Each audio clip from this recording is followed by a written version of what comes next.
आज का ये वीडियो सेमेस्टर 2 साइकोलॉजी ऑनर्स के छात्रों के लिए है। आज का टॉपिक है नर्व इम्पल्स। नर्व इम्पल्स की चर्चा पिछले 3 वीडियो में होता आ रहा है। ये नर्व इम्पल्स है क्या और ये उत्पन्न कैसे होता है, इसकी जानकारी आज देने जा रहा हूँ। तो नर्व इम्पल्स रिसेप्टर में उत्पन्न होता है। रिसेप्टर एक विशिष्ट तरह का सेल या सेलों का समूह है जो शरीर के भीतर एवं बाहर से संवेदी इंफॉर्मेशन को रिसीव करता है और उसको विद्युत रासायनिक शक्ति के रूप में कन्वर्ट कर सेंट्रल नर्वस सिस्टम में भेजता है और इसी विद्युत रासायनिक शक्ति को नर्व इम्पल्स बोलते हैं। एक मनोवैज्ञानिक हैं पीटर स्ट्रेटॉन एंड निकी हाइस। इनके शब्दों में the term receptor is usually used to mean sense receptor, a specialized cell or group of cells which picks up sensory information either from within or outside of the body and convert it into electric impulses for transmission to the central nervous system। अर्थात cell जो है शरीर के भीतर एवं बाहर से impulse को प्राप्त करता है और उसको इलेक्ट्रल केमिकल इम्पल्स के रूप में कन्वर्ट करता है और वह सेंट्रल नर्वस सिस्टम में चला जाता है। अब शरीर के भीतर और बाहर, जैसा कि पहले वीडियो में बता चुका हूँ कि रिसेप्टर्स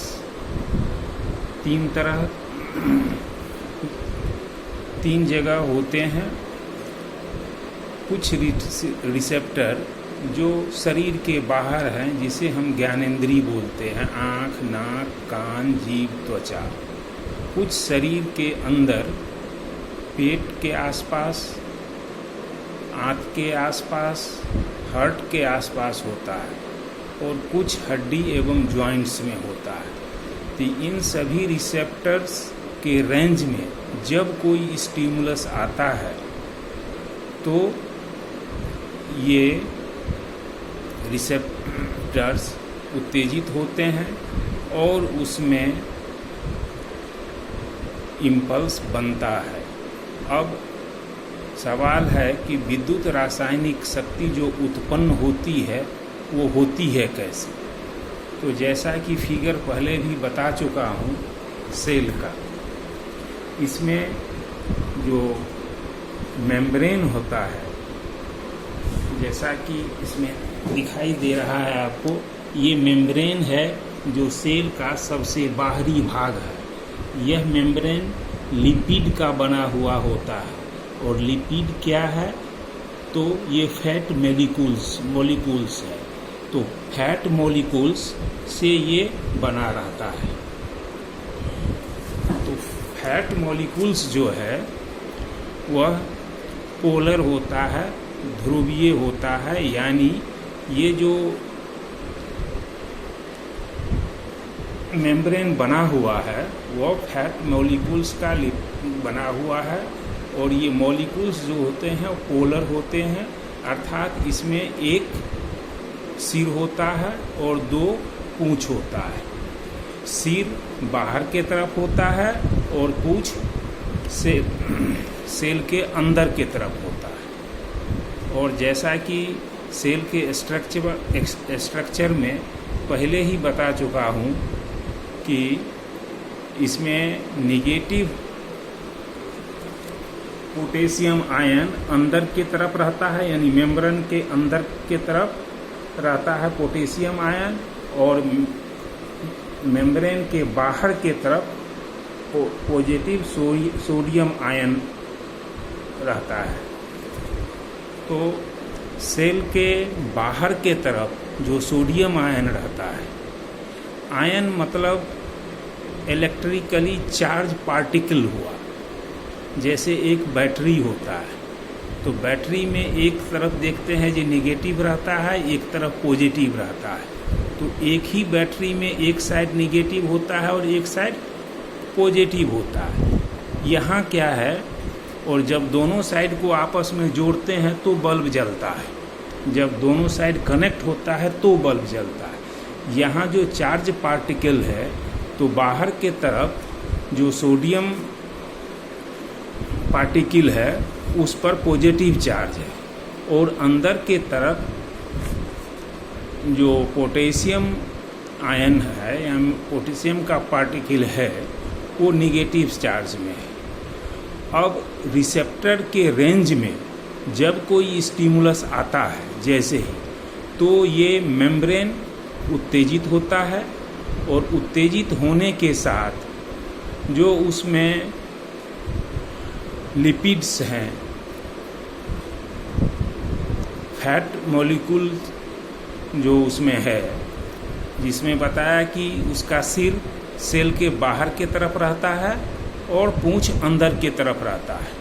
तो उससे बाहर वाला जो सोडियम आयन है, पॉजिटिव सोडियम आयन, वो अंदर की तरफ घुसता है, और अंदर का जो नेगेटिव पोटेशियम आयन है वो बाहर की तरफ निकलता है। और जैसे ही दोनों में संपर्क होता है, एक विद्युत रासायनिक परिवर्तन होता है और एक विद्युत रासायनिक शक्ति उत्पन्न होती है, उसी को इम्पल्स बोला जाता है।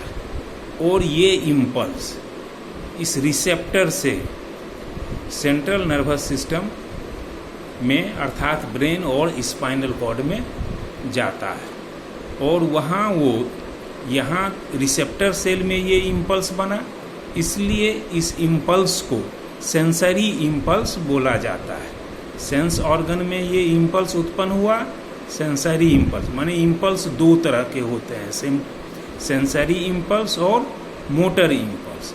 तो यहाँ सेंसरी इम्पल्स सेंस ऑर्गन में पहले बनता है, और वो इम्पल्स सेंट्रल नर्वस सिस्टम में जाता है, यानी ब्रेन और स्पाइनल कॉर्ड तक पहुँचता है, और वहाँ जो एसोसिएशन नर्व रहता है उसमें जाकर के ये मोटर इम्पल्स में कन्वर्ट होता है, और वहाँ से मोटर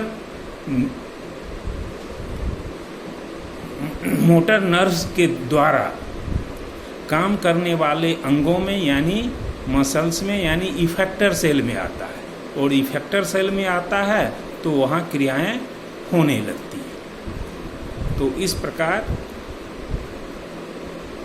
ये इम्पल्स जो है उसका कंडक्शन होता है, एक जगह से दूसरे जगह जाता है। अब जो ये न्यूरल चेन या इम्पल्स सेंसरी नर्व और मोटर नर्व की बात है, तो अगले जब अब क्लास शुरू हो वीडियो देंगे तो उसमें इसको जिक्र करेंगे, जो कैसे ये इम्पल्स एक न्यूरॉन से दूसरे न्यूरॉन में, दूसरे न्यूरॉन से तीसरे न्यूरॉन में, तीसरे न्यूरॉन से चौथे न्यूरॉन में जाता है, ये पास कैसे करता है, आगे कैसे बढ़ता है। ऐसा नहीं है कि नर्व्स जो है वो इम्पल्स को दौड़ करके यहाँ से वहाँ पहुँचाता है, वो नहीं होता है। और न जैसे कि बिजली का तार है और यहाँ कनेक्शन दिए और वहाँ बल्ब जल गया और करंट यहाँ से वहाँ दौड़ जाता है, ऐसे भी नहीं होता है। ये एक अलग ढंग से एक न्यूरॉन से दूसरे न्यूरॉन में, दूसरे न्यूरॉन से तीसरे न्यूरॉन में होते हुए मस्तिष्क लग जाता है, और फिर मस्तिष्क से काम करने वाले अंगों में जाता है। तो ये किस तरह से जाता है इसको हम अगले वीडियो में समझाते हैं।